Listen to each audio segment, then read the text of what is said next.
नया दशक, नई दिल्ली। जी हाँ, पिछले दशक में जो चीजें तेजी से बदली वो थी दिल्ली के लोगों की लाइफस्टाइल। इसी दशक में मॉल कल्चर की शुरुआत हुई।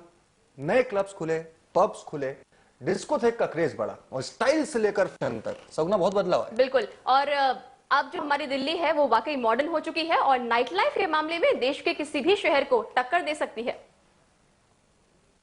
दिल वालों की दिल्ली अब साल 2011 में कदम रखने जा रही है, यानी नई सदी का एक दशक अब खत्म होने को है। इन 10 सालों में हमारी राजधानी ने क्या पाया और क्या क्या जा सकता था, ये हम जानेंगे हमारे इस खास पेशकश में, क्योंकि इन 10 सालों में दिल्ली का लाइफस्टाइल पूरी तरह से चेंज हो गया। तो चलिए हमारी खास पेशकश का हिस्सा बन जाइए और देखिए हमारे साथ दिल्ली का लाइफस्टाइल कितना और कैसे चेंज हुआ।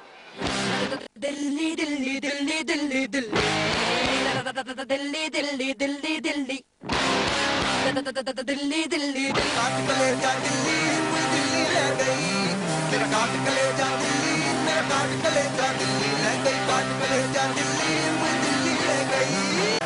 ये दशक अब खत्म होने को है और इस दशक में हमारी दिल्ली में बहुत सारी चीजें पाई हैं, जैसे बड़े बड़े mall, multiplexes, amusement park, lifestyle से जुड़ी वो तमाम चीजें जो दिल्ली को बनाती हैं वर्ल्ड क्लास सिटी। इस पर ज्यादा बात करने के लिए हमारे साथ हैं विकास जी, सोशलाइट। हेलो विकास जी, एमडी विकास ग्लोबल वन ग्रुप, बहुत बहुत स्वागत है आपका हमारे शो में। आप दिल्ली से हैं, बिजनेसमैन हैं, इंफ्रास्ट्रक्चर को बहुत करीब से आपने देखा है, लाइफस्टाइल को बहुत करीब से आपने देखा है। पिछले सालों में क्या वो चीजें हैं लाइफस्टाइल की, मॉल कल्चर की दिल्ली में जो आपको लगती हैं कि बहुत ज़्यादा खास है? दिल्ली को अगर आप एक शहर के नज़रिए से देखें तो शायद पिछले 10 सालों में देश में जहाँ भी जितना विकास हुआ है दिल्ली में सबसे ज़्यादा हुआ है। आज दिल्ली को आप वर्ल्ड की किसी भी सिटी से कंपेयर कर सकते हैं। सिंगापुर, हांगकांग, शंघाई, जितनी भी ये मेट्रोपॉलिटन सिटीज़ हैं, दिल्ली ऑलमोस्ट उनके बराबर पे है कुछ पार्ट्स में अभी भी काफ़ी डेवलपमेंट होनी की है। अगर आप मीडिया का रोल देखें तो पिछले कुछ 8-10 सालों में इतने नए नए चैनल्स आ गए हैं and there are few channels which are specifically dedicated to lifestyles. ये हो गया, या आपका कॉल सेंटर का जितना भी कल्चर आया, या एमएनसीज़ ने दिल्ली मुंबई में ऑफिसेज खोलने लगे, तो इन सब का जो एक इम्पैक्ट है वो हमारे ओवरऑल कल्चर पे भी पड़ रहा है। फैशन हब के हिसाब से भी अगर आप देखें तो जितने भी आपके वर्ल्ड क्लास ब्रांड्स हैं, कनाली इज़ देयर, आपका Zara is there, LV is there, सब अपने अपने शोरूम्स खुल गए हैं। इंडिया में उन्होंने रिप्रेजेंट करना शुरू कर दिया और मेरे हिसाब से सेल भी उनकी काफ़ी बिग टाइम होती है। जैसा आपने कहा कि शॉपिंग के लिए अक्सर बाहर दूसरे देशों में जाते थे, अब आप क्या अभी भी शॉपिंग के पर्पज से जाते हैं बाहर दूसरे देशों में? नहीं, डेफिनेटली ना, तो मुझे खुद जाने की ज़रूरत पड़ती है और मुझे लगता भी नहीं किसी और को जाने की ज़रूरत पड़ती होगी। सब चीज़ें दिल्ली में अवेलेबल, बहुत इजीली अवेलेबल हैं और सेम प्राइस पे अवेलेबल है। बात करने का बहुत बहुत शुक्रिया। तो ये खास बात ये इन्होंने बताई जो हमने भी देखा, दिल्ली कल्चरल हब है, फैशन हब है, हैंगआउट हब है दिल्ली, और तमाम चीज़ें दिल्ली के मॉल्स कल्चर की वजह से अब यहाँ पे अवेलेबल हैं सेम प्राइस पर, सेम वैरायटी। तो दिल्ली वाकई में वर्ल्ड क्लास सिटी बनने के लिए अग्रसर है और उम्मीद करते हैं आने वाले 1-2 सालों में दिल्ली वाकई में वर्ल्ड क्लास सिटी बन जाएगी। अब बात की हमने फैशन हब की, चलिए फैशन स्टोर की तरफ चलते हैं और जानते हैं कि फैशन के लिए दिल्ली के लिए ये दशक ज्यादा खास रहा। दिल्ली दिल्ली दिल्ली दिल्ली दिल्ली दिल्ली दिल्ली दिल्ली दिल्ली दिल्ली दिल्ली दिल्ली दिल्ली। दिल्ली को फैशन हब कहा जाता है। ये दशक अब गुजरने को है और इस दशक में फैशन की फील्ड में राजधानी ने क्या पाया और क्या पाया जा सकता था, इसमें ज़्यादा बातचीत करने के लिए मॉडल हमारे साथ में वरहाम और स्टोर रिप्रेजेंटेटिव हैं हमारे साथ दीप्ति। अब ये बताइए कि में इतने सारे फैशन वीक होते हैं, दुनिया भर के ब्रांड दिल्ली में आपको आते हैं, कहीं बाहर जाना पड़ा, तो फैशन के लिए अगर बात करें वरुण, दिल्ली ने क्या पाया और क्या क्या और पाया जा सकता है? पिछले एक दशक में फैशन इंडस्ट्री में भी बहुत ज़्यादा ग्रोथ करी है। देखा जाए तो मीडिया का बहुत बड़ा हाथ रहा है इस इंडस्ट्री को एक्सपोजर देने के लिए। आज से 4-5-6 साल पहले सिर्फ मुंबई को ही एक फैशन इंडस्ट्री के तौर पे देखा जाता था, पर अब दिल्ली बहुत ज़्यादा ग्रोथ कर रही है।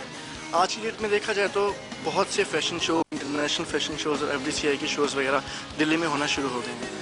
बजाय कि लोग पहले आज से 10 साल पहले या 4-5 साल पहले नॉन ब्रांड्स पे जाते थे, क्योंकि लोगों को इतनी समझ नहीं थी, मीडिया ने इतना एक्सपोजर फैशन को दिया नहीं था। बट अब लोग ब्रांड्स की तरफ ज़्यादा झुक रहे हैं, डिज़ाइनर्स की तरफ ज़्यादा झुक रहे हैं, कि दिल्ली में पिछले 5-6 सालों में फैशन इंडस्ट्री ने बहुत ज़्यादा ग्रोथ करी है। बहुत सारे फैशन ब्रांड्स खुल गए हैं, आप भी रिप्रेजेंट करते हो फैशन एक ब्रांड को, तो क्या लगता है आपको कि ये क्लाइंटेज था उसकी वजह से इतने ब्रांड्स खुले, या ब्रांड्स इतने सारे थे तो उसके लिए क्लाइंटेज बनता चला गया? तो लोग बाकायदा कि आम किसी ब्रांड के लिए जाएं तो डिज़ाइनर क्लोथ्स ज़्यादा प्रेफर करते हैं, because they want something unique, वो कुछ डिफरेंट पहनना चाहते हैं, क्योंकि दिल्ली में अब लोगों का मार्केट चेंज होता जा रहा है फैशन के लिए और हर चीज़ के लिए।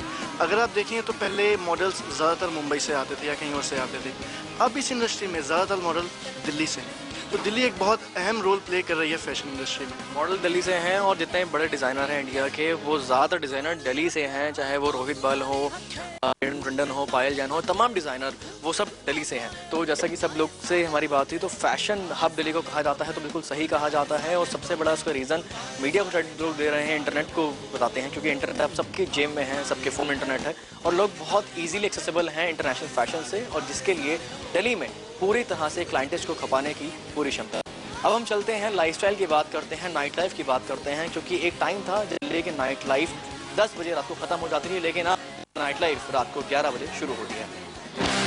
दिल्ली दिल्ली दिल्ली दिल्ली दिल्ली दिल्ली दिल्ली दिल्ली दिल्ली दिल्ली दिल्ली दिल्ली दिल्ली। चाहे आम हो या खास, सबका अब यही कहना है कि दिल्ली बन चुकी है वर्ल्ड क्लास सिटी, दिल्ली बन चुकी है fashion hub, cultural hub, hang out hub.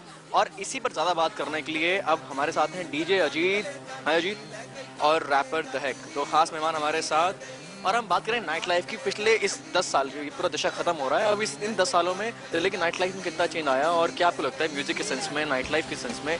एक टाइम था जब कहा जाता था कि दिल्ली की नाइट लाइफ मतलब लोग बाहर घूमने निकले, कहीं खाया पिया और 11-12 बजे रेस्टोरेंट्स बंद, लाउंज बंद, 12 बजे का बंद ही हो जाते थे। अब 24 आवर्स के लाइसेंस मिल गए हैं, बहुत सारे नाइट क्लब्स खुल गए हैं।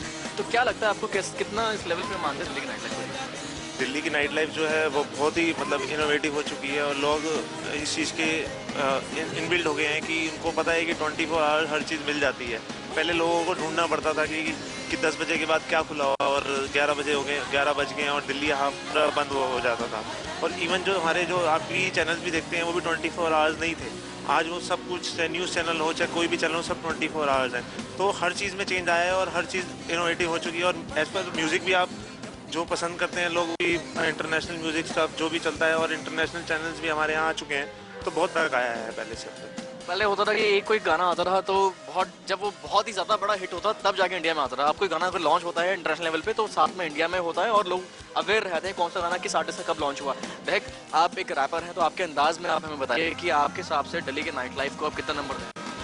अब है कि जैसा कि हम जानते हैं कि हर जगह इट्स अवेलेबल, क्लब्स ओपन हैं, रेस्टोरेंट्स हैं, but there are places in that I would like to say कि जो खर्च सकते हैं उनके लिए लाइट लाइफ इस वक्त हमारी दिल्ली में, जो लोग खर्चा कर सकते हैं उनके लिए लाइट लाइफ बैंगिंग है, because they can go around and they can spend money like in it. ये भी है कि सबके म्यूजिक जॉनर के हिसाब से तमाम क्लब्स हैं, जिस सबके टेस्ट के हिसाब से वहाँ पे एम्बियंस उनको मिल जाता है, और उनके हिसाब से उनको कहते हैं लोग जेंट्री उनके हिसाब से है, तो लोग अपना डिसाइड कर सकते हैं और आप जा सकते हैं। तो ये अजीत और दहक जो रैपर हैं, ये वो लोग हैं जो पिछले करीब 12-13 साल से अपनी इंडस्ट्री में हैं, और उन्होंने इस दशक को गुजरते हुए उतार चढ़ाव को देखा है। गाइस, अब चलते चलते हम यही कह सकते हैं कि दिल्ली की हर एंड पर दिल्ली ने वाकई में डेवलपमेंट किया है, लेकिन जो मुझे लगता है कि इंडिया की जितने भी सिटीज़ हैं उसमें दिल्ली सबसे आगे है इस रेस में, लेकिन इंटरनेशनल अगर वर्ल्ड लेवल की अगर बात करें तो अभी कुछ और मुकाम पाने बाकी हैं। चलते चलते इसी बात पर एक रैप हो जाए जिसमें अजीत आपका साथ देंगे और हम आपका साथ देंगे। दिल्ली वे जान मेरी, दिल्ली जशान मेरी, दिल्ली पे है मुझे अभिमान, दिल्ली है आन मेरी, दिल्ली है जान मेरी, दिल्ली है शान मेरी, दिल्ली पे है मुझे अभिमान, दिल्ली है आन मेरी। दिल्ली में DELH है, कोई कुड़ी नशाए है, सबका अपना स्टाइल है, सबको मिलता न्याय है, हर धर्म का यहाँ पे नाम है, सबको मेरा प्रणाम है। घर में चलती घरवाली की, मेरी दिल्ली है दिल वालों की, इस लाइट जन्म दिस इज डे, और ये है दिल्ली दा दिल वाला with my brother DJ Ajit.